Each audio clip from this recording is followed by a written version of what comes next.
حضرت زینب سلام اللہ علیہ نے بدعا دی تھی کہ شیعہ قیامت تک ماتم کرتے رہیں گے، شیعہ آخر کیوں سینہ کو بھی کر رہے ہیں؟ یہ میں سنیوں سے پوچھتا ہوں کہ شیعہ کیوں سینہ کو بھی کر رہے ہیں؟ میرے آفس میں وہ 5-6 سنی اکٹھے ہو کے آگے، تو میں نہیں جانتا تھا کہ یہ میرے لیکچرز دیکھتے ہیں. کچھ اہل حدیث تھے، کچھ دیوبندی تھے، کچھ بریلوی تھے. وہ دوسرے آفس سے آئے کہ جی انجینئر صاحب کے ساتھ چائے پی لیں.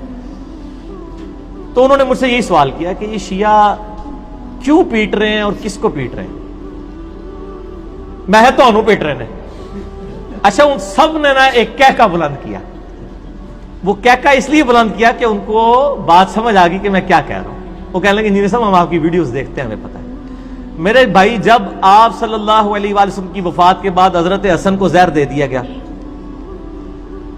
سیدنا حسین کو ان کے گھر والوں سمیت شہید کر دیا گیا، مولا علی تینوں خلفاء کے ساتھ وزیر کی حیثیت سے رہے، جب حضرت علی کی باری آئی تو لوگ تلواریں اٹھا کے ان کے اوپر چڑھ دوڑے. جب آپ اہل بیت کے ساتھ کنٹینیوس یہ معاملہ، اور پھر صلح حسن کے بعد سے لے کے 60 سال تک ممبروں پہ سب و شتم حضرت علی پہ ہوتا رہا، تو سر اس کا ریونج بھی تو سامنے آئے گا نا. ہر عمل کا ایک رد عمل ہوتا ہے. تو یہ کہنا جی وہ یزید پیٹا تھا، اس نے کالے کپڑے پہن لیے تھے، یہ تو انہوں نے آل امیہ کی بدماشیوں کو چھپانے کے لیے یہ چیزیں گھڑی ہیں. شیعہ جو پیٹ رہے ہیں، ہمارے نزدیک تو ماتم کرنا حرام ہے. میرا تو کلپ ہے ماتم کے اوپر، میں نے تقریباً 1 ملین کے قریب لوگ دیکھ چکے ہیں ماتم کے حق میں 3 دلائل اور ان کا جواب. لیکن اس کی ریالٹی کو بھی دیکھیں. جس طرح آج آپ دیکھ رہے ہیں سیاسی لیڈروں کے گھروں کے باہر بھی تو لوگ ماتم کر رہے ہیں. ان کو سیدہ زینب نے بدوا دی ہوئی ہے. وہ پیٹ رہے ہیں کہ ہم پوری زندگی آپ کی پارٹی کے ساتھ اٹیچ رہے ہیں، اب لوٹے آگے آپ نے ٹکٹ لوٹوں کو دے دیا ہے، تو وہ ہم کہیں گے نا ان لیڈروں کو ہی پیٹ رہے ہیں. ٹھیک ہے نا. تو یہ شیعہ بھی جناب تو پیٹ رہے ہیں کہ تسی جناب اہل بیت نے جو کچھ کیتا ہے. ٹھیک ہوگا جی، بس اس کو اسی پہ رہنے دیں. اس امت کا بدبخت ترین انسان جس نے میرے نبی کے نواسے کی وہ گردن کاٹی جس پر میرے نبی کے بوسے تھے، گردن کاٹ کے سر اوپر چڑھا دیا. پھر خیموں کی طرف بڑھے تو اللہ کو زندگی مقصود تھی، آل رسول کی نسل چلنی تھی. تو علی ابن الحسین بیمار تھے، ایمن جن کو زین العابدین، ابھی میں نے ان کا قصہ سنایا. اس پر شمر کی تلوار رک گئی کہ چلو بیمار ہے چھوڑ دیا جائے، بیمار ہے چھوڑ دیا جائے. تو خواتین، بچے، حضرت علی کی بیٹیاں فاطمہ بنت علی، زینب بنت علی، حضرت حسین کی بیٹی سکینہ بنت حسین، اور آپ کی بیگم رباب، آپ کو بیویوں میں سب سے محبوب بیوی تھی رباب. آپ فرمایا کرتے تھے جب رباب میکے چلی جاتی ہے تو میری تو نیند ہی اڑ جاتی ہے، اتنا ان سے پیار تھا. وہ بھی ساتھ تھی. ان سب کو ان کے کانوں کی بالیاں کھینچ کے اتار دی.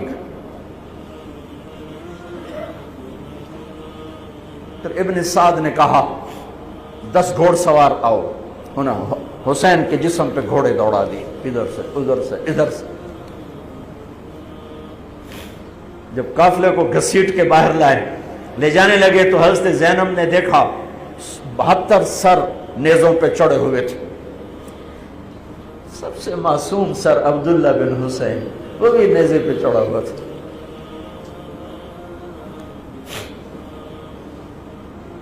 ہم نے کربلا کو افسانہ بنا دیا، یہ کمائی کا ذریعہ بنا لیا.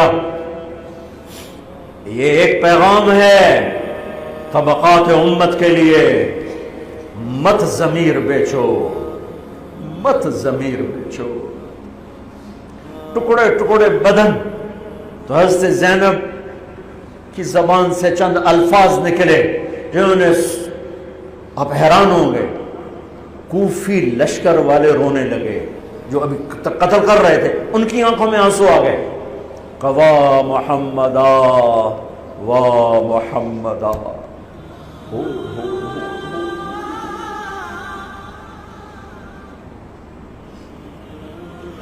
اے محمد مصطفیٰ، اے محمد مصطفیٰ، هذا حسین بالعراء مزمل الدماء مقطع الاعضاء. وا محمدا وا محمدا، اے محمد مصطفیٰ، اے محمد مصطفیٰ، بناتک السبایا ذریتک مقتلہ تصفی علیہا الریاح.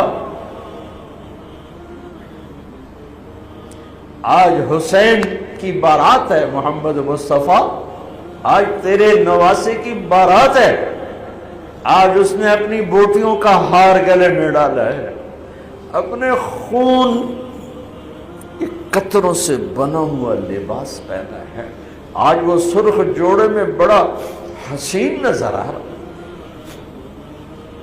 آج وہ سرخ جوڑے میں بہت پیارا لگ رہا،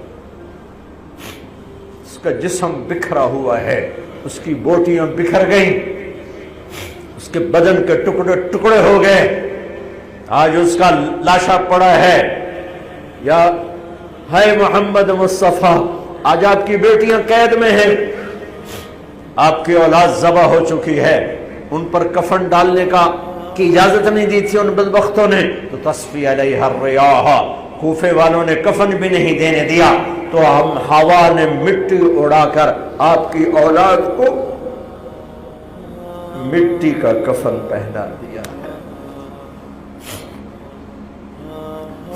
ہاں، یہ کٹا ہوا سر پھر صرف حسین کا ابن زیاد کے سامنے پیش کیا گیا، تو اس نے منہ پہ چھڑی ماری، پھر چھڑی ماری، پھر کہنے لگا میں نے ایسا حسن نہیں دیکھا کہ مر کے بھی چہرہ مسکراتا چمکتا ہو۔ تو حضرت انس نے کھڑے ہو کر کہا او ظالم، یہ چھڑی یہاں سے ہٹا، نہ کر، میں نے ان ہونٹوں پہ اللہ کے نبی کے ہونٹوں کو لگتے دیکھا ہوا ہے، نہ کر۔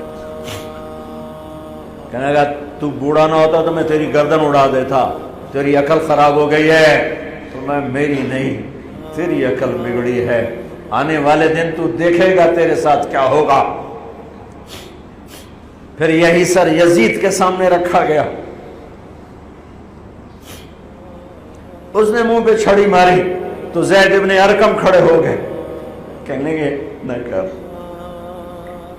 میں نے ان ہونٹوں پہ نبی کے ہونٹوں کو لگتے دیکھا ہوا۔ میرے بھائیو، نماز کا وقت قریب ہو گیا، بلکہ میں نے زیادہ وقت لے لیا ہے، میں کسی کی تفصیل تو زندگی بھر کبھی نہیں سنا سکا، اشارے کر دیتا ہوں، پڑھو اس کو، پڑھو، خود پڑھو، پیغام لو، پیغام لو۔ کل جو شب عاشور کی رات تھی وہ شہیدوں کی رات تھی، آج کی رات غریبوں کی رات ہے۔ کل بہن کے پاس بھائی موجود تھا، بیٹی کے پاس بابا موجود تھا، آج کی رات یتیموں کی رات ہے۔ آپ تصور فرمائیے گا، اگر ایک جنازہ کسی گھر میں ہو جاتا ہے اور غسل و کفن اور تدفین کے مراحل سے گزر کر جب ورثہ پہنچتے ہیں واپس، تو کم سے کم 25-30 ورثہ ہوتے ہیں، 50-60 مل کر ایک جنازہ دفناتے ہیں، اور آ کے شام میں رات میں خستہ ہو چکے ہوتے ہیں۔ اس حسین نے ایک دن میں 72 اٹھائے لاشیں، اور 2 لاشیں ایسے تھے کہ جو اٹھائے نہیں جا سکے۔ ایک فرات کے قریب عباس کا لاشا، کیونکہ مولا سے کہہ دیا کہ مولا میں سکینہ سے پانی کا کہہ کر آیا تھا، اب میرا لاشا یہیں چھوڑ دیجیے گا، اب خیمے میں بغیر پانی کے جانا نہیں چاہتا۔ اور دوسرا خود حسین کا لاشا، عباس کا لاشا اس لیے کہ وصیت کر دی، حسین کا لاشا اس لیے کہ کوئی لانے والا ہی نہیں بچا تھا، تو پھر کون لے کر آتا حسین کا لاشا؟ لہذا حسین شہیدوں کے لاشیں خیموں میں لے آئے، حسین کے لاشے کے لیے سکینہ خود گئی مقتل میں، اور وہ ہے شام غریبہ۔ زینب سلام اللہ علیہ بھی گئی، انت اخل حسین، کیا تو ہی حسین ہے؟ اور سکینہ نے جا کے جو فریاد کی کہ من الذی قطع وریدک، خدا کسی بیٹی پر یہ وقت نہ دکھائے کہ اسے باپ کو یہ کہنا پڑے کہ بابا آپ کی شہ رگ کو کس نے کاٹا ہے۔ خدا کسی بیٹی کو یہ وقت نہ دکھائے کہ اسے باپ کو یہ کہنا پڑے کہ بابا آپ کے ہاتھوں کو، آپ کے پیروں کو، گویا آپ کے لاشے کو کس نے پامال کر کے ٹکڑے ٹکڑے کر دیے۔ یہ سب شام غریبہ کی وہ ایک ایک منزل ہے کہ یعنی ایک ایک منزل سے کلیجہ پھٹ جاتا ہے۔ اور میں اس میں صرف یہ کہنا چاہتا ہوں کہ جب وہ سکینہ امام حسین سے کلام کر رہی تھی تو معجزاتی طور پر حسین کے سر نے نوک نیزہ پر کلام کیا تھا نا، تو یہاں پر بھی معجزے سے کلام کیا تھا اپنی بیٹی سے تسلی دینے کے لیے۔ اور کیا کلام تھا؟ وہ کلام بڑا دردناک ہے۔ کہا تھا بیٹی جب کوفہ اور شام جانا نا اور میرا کوئی محب مل جائے تو اس سے کہنا کہ جب بھی کبھی ٹھنڈا پانی مل جائے تو پانی پیتے ہوئے یاد کرنا کہ میں پیاسا مارا گیا تھا، حسین پیاسے مارے گئے. اور اس کے بعد ایک شہادت کو یاد کیا، فرمایا لیتکم فی یوم عاشورا جمیعا تنظرونی کیف استسقی لطفل فابوا ان یرحمونی. اور میرے محبوں سے کہنا کہ اے کاش تم کربلا میں ہوتے تو تم دیکھتے کہ تمہارا مولا کیسے 6 مہینے کے بچے کے لیے پانی مانگ رہا تھا اور کوئی پانی پلانے والا نہیں تھا اور ہربلا کا تیر چلا اور بچہ حسین کے ہاتھوں میں منقلب ہو گیا. یہ سب شام غریبہ ہوتا رہا. حسین علیہ السلام کا لاشا، اچھا آخری جملہ میں کہہ دیتا ہوں، بس اس سے زیادہ تابع بیان نہیں ہے. ہم کن سنتے حسین کا لاشا پامال ہوا، لیکن اس سے زیادہ ایک اور مظلومیت ہے اس میں. شام غریبہ جنا حکم ہوا عمر سعد نے کہ لاشوں کو پامال کیا جائے، گھوڑوں کی نال بندی کی گئی تھی تاکہ لوہوں کی سموں سے کچل جائے لاشا. یعنی باقاعدہ اہتمام کیا کہ گھوڑوں کو پہنائے گئے وہ جی تاکہ صحیح سے یہ کام تاکہ لوہوں کی سمیں لگے. جب لاشیں پامال ہونے والے تھے تو حبیب ابن مظاہر جو امام حسین علیہ السلام کے دوست تھے ان کے لشکر میں، لیکن ایسا تقریباً کربلا کے ہر شہید کے ساتھ معاملہ تھا کہ اس کے قبیلے کے خاندان کے کچھ لوگ اس طرف بھی تھے. صحیح ہے. تو حبیب کا قبیلہ آ گیا، کہا دیکھو اب ہم حبیب کا لاشا نہیں پامال ہونے دیں گے. بے شک ہمارا اختلاف تھا، جو بھی ہمارے قبیلے مار دیا لاش کی برمدی نہیں ہونے دیں گے. اچھا لے گئے. عمر سعد نے کہا لے جاؤ حبیب کا لاشا لے جاؤ.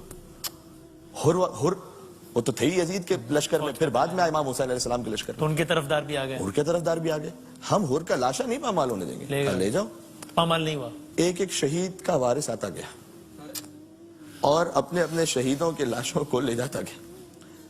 ایک بہن در خیمہ سے دیکھ رہی تھی کہ کوئی میرے بھائی کا بھی تو وارث آئے گا نا، کوئی تو آئے گا جو آگے کہے گا کہ یہ ایک سید کا لاشا ہے، یہ ایک مظلوم کا لاشا ہے، یہ رسول کے نواسے کا لاشا ہے، یہ جگر گوشہ بطول کا لاشا. کوئی تو ہوگا 30,000 کے لشکر میں جو یہ کہے گا کہ تم نے حسین کو 3 دن کا بھوکا پیاسا مار دیا، لیکن اب میں یہ نہیں برداشت کر سکتا کہ تم گھوڑوں کی ٹاپوں کو حسین کے سینے سے کچل کر پامال کر دو لاشا.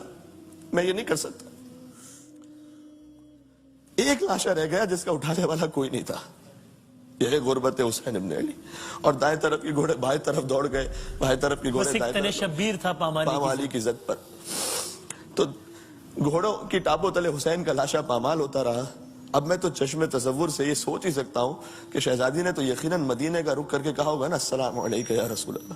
نانا آپ کے سینے پر حسین، اپنے سینے پر آپ حسین کو سلاتے تھے اور آج آپ کا حسین ہے اور گھوڑوں کی ٹاپوں تلے پامال ہو رہا ہے. اللہ سبحانہ و تعالیٰ سے بس یہ دعا ہے کہ اس ذکر امام حسین کے صدقے میں، ان آنسوؤں کے صدقے میں قلب رسول اللہ صلی اللہ علیہ وآلہ وسلم کو ہم سے راضی و خوشنود فرمائے اور ہمیں سیرت و سنت امام حسین علیہ السلام پر عمل کرنے کی توفیق عنایت فرمائے. قلب حسین علیہ السلام کو ہم سے راضی و خوشنود فرمائے. اور اے پروردگار تو کوئی غم عطا نہ فرما سوائے غم امام حسین علیہ السلام کے. اور انسانیت کو آج اتنی ضرورت ہے امام حسین السلام کے پیغام کی، اتنی کبھی بھی نہیں تھی. انشاءاللہ پیغام امام حسین علیہ السلام عام ہو، حق کا پیغام. ایک یہ بھی جملہ کہنا چاہوں گا کہ ایک بچی بھی تھی جس کے دامن میں آگ لگی ہوئی تھی. اب شام غریبہ کی کتنی داستانیں پیش کرے انسان. ایک داستان اٹھاتے ہیں، دوسری داستان پہ جاتے ہیں، کہتے ہیں اس سے بڑا ظلم کیا ہوگا. اس کو ختم کرتے ہیں، دوسری طرف جاتے ہیں، کہتے ہیں اس سے بڑا ظلم کیا ہوگا.